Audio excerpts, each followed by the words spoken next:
Saya Fitriana Sugiati dari Prodi Pendidikan Bahasa Inggris IKIP Siliwangi, Fakultas Bahasa kelas A3. Di sini saya dari kelompok 1 ingin memaparkan berbagai macam materi mengenai media pembelajaran pendidikan Pancasila, yang mana materi tersebut telah kelompok kami diskusikan, dan saya ingin memaparkan media pembelajaran pendidikan Pancasila, yaitu mengenai menelusuri konsep dan urgensi pendidikan Pancasila. Dalam perjalanan sejarah bangsa Indonesia, sesungguhnya nilai-nilai manifestasi prinsip gotong royong dan solidaritas secara konkret dapat dibuktikan dalam bentuk pembayaran pajak yang dilakukan warga negara atau wajib pajak. Konsekuensinya, pihak yang mampu harus mendukung pihak yang kurang mampu dengan menempatkan posisi pemerintah sebagai mediator untuk menjembatani kesenjangan. Apabila jawabannya masih banyak perilaku yang menyimpang dari nilai-nilai Pancasila, sudah tentu perilaku seperti itu dapat dikategorikan perilaku yang tidak mensyukuri kemerdekaan negara Republik Indonesia. Munculnya permasalahan yang mendera Indonesia memperlihatkan telah tergerusnya nilai-nilai Pancasila dalam kehidupan bermasyarakat, berbangsa, dan bernegara. Selanjutnya yaitu masalah korupsi. Berdasarkan data dari KI tersebut, Indonesia masih menduduki peringkat 88 dalam urutan negara paling korup di dunia.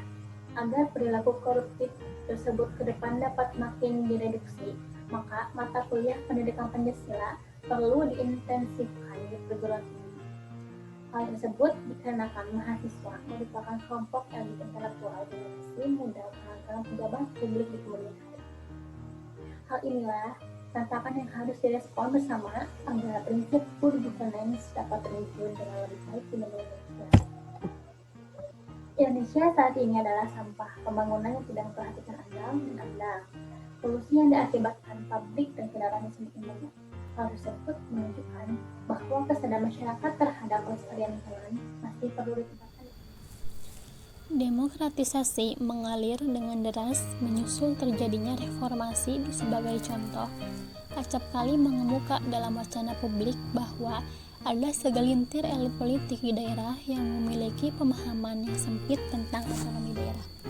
Bukan itu saja, fenomena primordialisme pun terkadang muncul dalam kehidupan masyarakat. Beberapa kali Anda menyaksikan di berbagai media massa yang memberitakan elemen masyarakat tertentu memaksakan kehendaknya dengan cara kekerasan kepada elemen masyarakat lainnya. Begitu banyak tontonan yang bukan hanya mengajarkan kekerasan, melainkan juga perilaku tidak bermoral seperti pengkhianatan dan perilaku pergaulan bebas. Bahkan, perilaku kekerasan juga acap kali disuguhkan dalam sinetron-sinetron yang notabene menjadi tontonan keluarga. Sungguh ironis, tayangan yang memperlihatkan perilaku kurang terpuji justru menjadi tontonan yang paling disenangi. Memang banyak faktor yang berpengaruh terhadap efektivitas penegakan hukum, tetapi faktor dominan dalam penegakan hukum adalah faktor manusianya. Inilah salah satu urgensi mata kuliah pendidikan Pancasila, yaitu meningkatkan kesadaran hukum para mahasiswa sebagai calon pemimpin bangsa, tokoh penggiat anti narkoba, tokoh penegak hukum yang adil, dan tokoh anti terorisme. Urgensi pendidikan Pancasila bagi mahasiswa sebagai calon memegang tongkat estafet pemimpinan bangsa untuk berbagai bidang dan tingkatan, yaitu agar tidak terpengaruh oleh paham-paham asing yang negatif. Pancasila di perguruan tinggi dengan meminjam istilah Branson, yaitu sebagai pembentuk civic disposition yang dapat menjadi landasan untuk pengembangan civic knowledge dan civic skills mahasiswa. Kedudukan mata kuliah pendidikan Pancasila adalah mata kuliah wajib umum yang berdiri sendiri dan harus ditempuh oleh setiap mahasiswa baik pada jenjang diploma maupun jenjang sarjana. B. Alasan diperlukannya pendidikan Pancasila. Alasan diperlukannya pendidikan Pancasila dalam perguruan tinggi ialah Pancasila diperlukan untuk membentuk karakter yang bermoral dan profesional, diselenggarakan agar masyarakat tidak tercabut dengan akar budaya yang menjadi identitas bangsa. Selain itu, dekondensasi moral yang terus melanda bangsa Indonesia yang ditandai dengan mulai mengendornya ketaatan terhadap moral-moral yang berlaku di masyarakat. Oleh karena itu, Pancasila diharapkan memperkokoh atau memperkuat modalitas akademik mahasiswa dalam berperan serta membangun pemahaman masyarakat. Antara lain, yang pertama, kesadaran gaya hidup sederhana atau mencintai produk-produk dalam negeri. Nomor 2, kesadaran pentingnya kesatuan dan persatuan bangsa. Nomor 3, menanamkan pentingnya kesadaran terhadap ideologi Pancasila. Penanaman dan penguatan kesadaran tentang hal-hal tersebut sangat penting. Apabila kesadaran itu hilang, maka masalah yang paling besar akan muncul, seperti musnahnya suatu bangsa. Musnahnya suatu bangsa dapat terjadi karena 4I, yaitu industri, investasi, individu, dan informasi. Dalam rangka menanggulangi hal tersebut, pendidikan Pancasila harus tetap dilaksanakan. Dengan demikian, tanggung jawab berada di pundak perguruan tinggi untuk mengajarkan nilai-nilai Pancasila sebagai amanat Undang-Undang Dasar 1945 berdasarkan SK Dirjen Dikti nomor 38 strip Dikti strip Cap strip 2002 pasal 3 ayat 2 bahwa kompensasi yang harus dicapai mata kuliah pendidikan Pancasila merupakan bagian dari mata kuliah pengembangan kepribadian adalah menguasai kemampuan berpikir, bersikap rasional dan dinamis, serta berpandangan luas sebagai manusia intelektual dengan cara mengantarkan mahasiswa bersatu, memiliki kemampuan untuk sikap bertanggung jawab. Nomor 2, memiliki kemampuan untuk mengenali masalah-masalah hidup. Nomor 3, mampu memaknai peristiwa sejarah dan nilai-nilai budaya bangsa Indonesia untuk menggalang persatuan bangsa. Pendidikan Pancasila sebagai bagian dari pendidikan nasional mempunyai tujuan agar 1. Menjadi pribadi yang beriman dan bertakwa terhadap Tuhan Yang Maha Esa. 2. Mengikuti perkembangan iptek. 3. Mampu ikut mewujudkan kehidupan yang cerdas dan berkesejahteraan bagi bangsa. Secara spesifik, tujuannya adalah memperkuat Pancasila sebagai dasar filsafat negara. 2. Memberikan pemahaman atas jiwa dan nilai-nilai dasar Pancasila kepada mahasiswa. 3. Mempersiapkan manusia agar mampu menganalisis dan memahami permasalahan-permasalahan bangsa. 4. Membentuk sikap mental mahasiswa yang mampu mengapresiasi nilai-nilai Pancasila. Penyelenggaraan pendidikan Pancasila yang mata kuliah di perguruan tinggi ditegaskan dalam Surat Edaran Direktorat Jenderal Pendidikan Tinggi nomor 914 strip E strip T 2011 tertanggal 30 Juni 2011. Pendidikan Pancasila minimal 2 SKS. Undang-Undang Republik Indonesia nomor 12 tahun 2011 tentang pendidikan tinggi memuat penegasan tentang pentingnya dan ketentuan penyelenggaraan pendidikan Pancasila sebagaimana termaktub dalam pasal-pasal berikut. Yang pertama, pasal 2 menyebutkan bahwa pendidikan tinggi berdasarkan Pancasila, Undang-Undang Dasar Negara Republik Indonesia tahun 1945, Negara Kesatuan Republik Indonesia dan Bhinneka Tunggal Ika. Nomor 2, pasal 35 ayat 3 menegaskan ketentuan bahwa kurikulum pendidikan tinggi sebagai dimaksud pada ayat pertama wajib membuat mata kuliah agama, pendidikan Pancasila, kewarganegaraan, dan bahasa Indonesia. Dengan demikian, keberadaan mata kuliah pendidikan Pancasila merupakan kehendak negara, bukan kehendak perorangan ataupun kehendak suatu lembaga. Assalamualaikum warahmatullahi wabarakatuh. Perkenalkan, nama saya Fahri Paujan dari kelompok 1 dengan NIM 2022-0196 akan melanjutkan menjelaskan tentang materi bab 1. Selanjutnya yaitu tentang menggali historis, sosiologis, politik pendidikan Pancasila. Dilihat dari segi objek materi, pengayaan materi atau substansi mata kuliah pendidikan Pancasila dapat dikembangkan melalui beberapa pendekatan, di antaranya pendekatan historis, sosiologis, dan politik. Yang pertama, sumber historis pendidikan Pancasila. Presiden Soekarno pernah mengatakan, jangan sekali-sekali meninggalkan sejarah.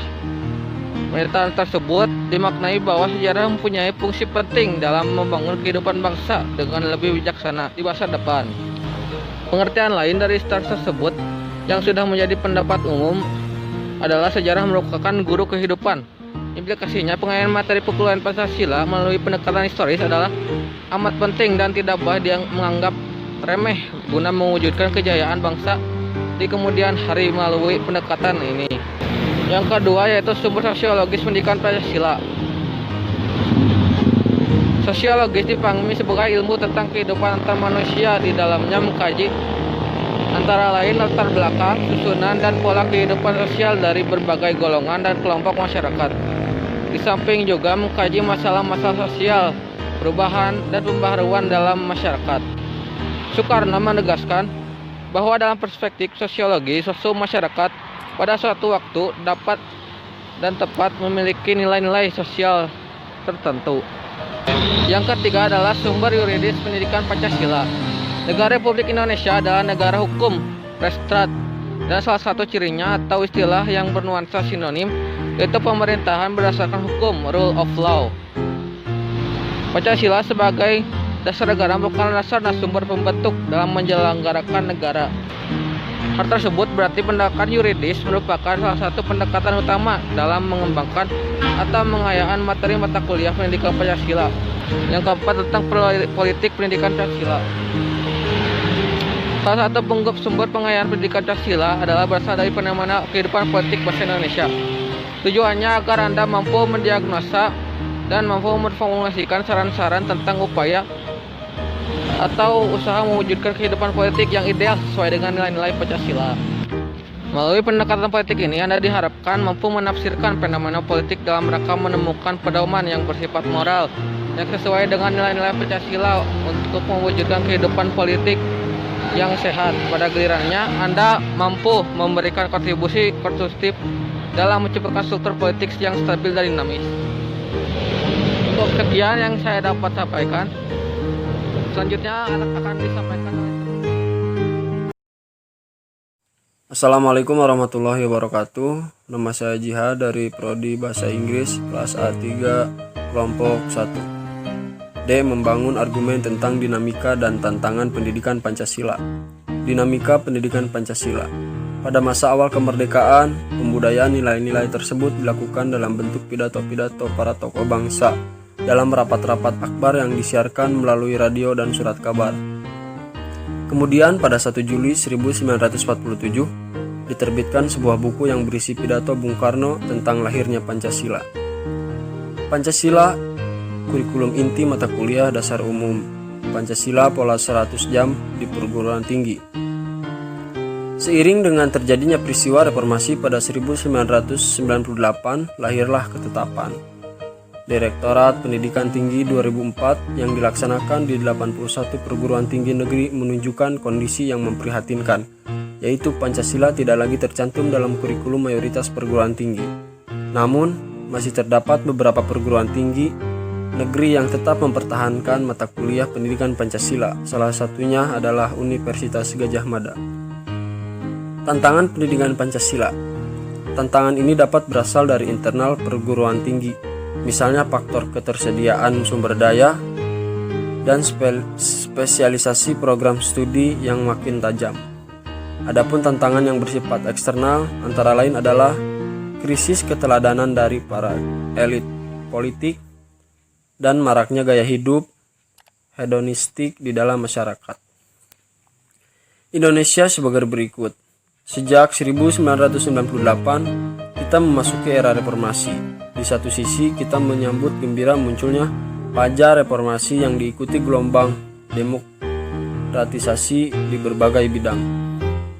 Pancasila seolah hilang dari memori kolektif bangsa. Pancasila semakin jarang diucapkan, dikutip, dan dibahas baik dalam konteks kehidupan ketenagaraan, kebangsaan, maupun kemasyarakatan. Pancasila seperti tersandar di sebuah lorong sunyi justru di tengah denyut kehidupan bangsa Indonesia yang semakin hiruk-pikuk dengan demokrasi dan kebebasan berpolitik. Soekarno Putri, hal ini bukan saja karena intisari dari substansi yang dirumuskan Bung Karno memiliki akar yang kuat dalam sejarah panjang Indonesia.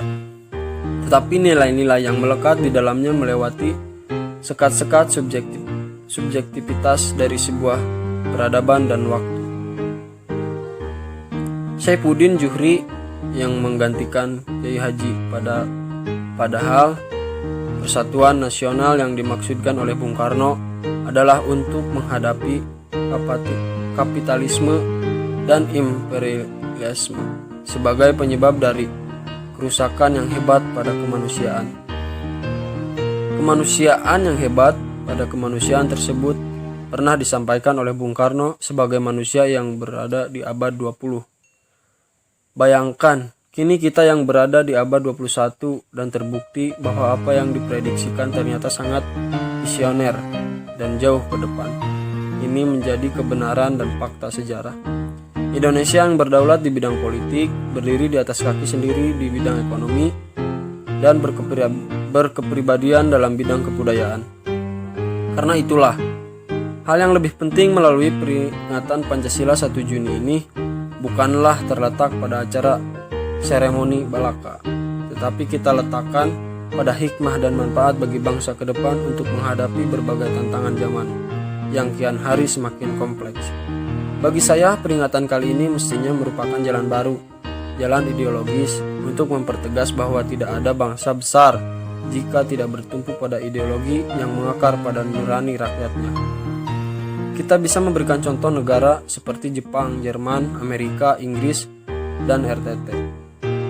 Menemukan kekokohannya pada fondasi ideologi yang mengakar kuat dalam budaya masyarakatnya. Tanpa harapan negeri ini akan sulit menjadi bangsa yang besar, karena harapan adalah salah satu kekuatan yang mampu memelihara daya juang sebuah bangsa. Harapan yang dibangun dari sebuah ideologi akan mempunyai kekuatan yang maha dahsyat bagi sebuah bangsa. Dan harapan merupakan pelita besar dalam jati diri bangsa. Guna menjawab harapan di atas, masih banyak pekerjaan rumah yang harus kita selesaikan. Perjuangan agar Pancasila bukan saja menjadi bintang petunjuk, tetapi menjadi kenyataan yang membumi. Fundamentalisme yang saat ini menjadi ancaman besar bagi bangsa dan negara kita, inilah salah satu tugas sejarah yang harus segera diselesaikan. Pancasila yang bukan terus diperbincangkan, tetapi referensi Pancasila yang membumi. Yang kedua, zaman penjajahan. Sejarah mencatat bahwa Belanda berusaha untuk memperkuat kekuasaan di Indonesia. Hal tersebut menjadikan munculnya pahlawan kedaerahan seperti pahlawan Imam Bonjol dari Maluku, Pangeran Diponegoro, dan masih banyak lainnya. Setelah kerajaan Majapahit runtuh, maka berkembanglah agama Islam yang secara bersamaan berkembang juga kerajaan Islam seperti kerajaan Demak. Bangsa asing dan Portugis mulai masuk ke Indonesia dengan cara berdagang. Hal tersebut membuat banyaknya persaingan. Untuk menghindari persaingan di antara mereka, kemudian mereka mendirikan suatu perkumpulan dengan yang bernama POC, yang di kalangan rakyat dikenal dengan istilah company. Dalam praktek POC banyak paksaan sehingga rakyat mulai melakukan perlawanan. Mataram di bawah pemerintah Sultan Agung pada tahun 1613 sampai 1645 berupaya mengadakan perlawanan dan menyerang ke Batavia pada tahun 1628 dan tahun 1929. Walaupun tidak berhasil meruntuhkan, namun Gubernur Jenderal J.P. Count tewas dalam serangan Sultan Agung yang kedua itu. Nilai-nilai Pancasila yaitu 1. Nilai sila pertama, terbukti pada waktu agama Hindu dan Buddha hidup berdampingan secara damai. Istilah Pancasila terdapat dalam buku Negara Kertagama karangan Empu Prapanca dan Empu Tantular. Mengarang buku Sutasomo yang terdapat sloka Persatuan Nasional yang berbunyi Bhinneka Tunggal Ika Tanhana Dharma Mangrua, yang artinya walaupun berbeda-beda namun tetap satu jua. dan tidak ada agama yang memiliki tujuan berbeda. Dan nilai sila kedua yaitu terwujud pada hubungan baik Raja Hayam Wuruk dengan kerajaan Tiongkok, Ayodhya, Champa, dan Kamboja. Di samping itu juga menjalin persahabatan dengan negara-negara lain. Yang ketiga, terwujudnya dengan keutuhan kerajaan khususnya dalam Sumpah Palapa yang diucapkan oleh Majapahit, Gajah Mada dalam sidang ratu dan menteri-menteri pada tahun 1331. Dan nilai sila keempat yaitu terdapat semacam penasehat dalam tata pemerintah Majapahit yang menunjukkan nilai-nilai musyawarah mufakat. Menurut prasasti kerajaan Brambang pada tahun 1329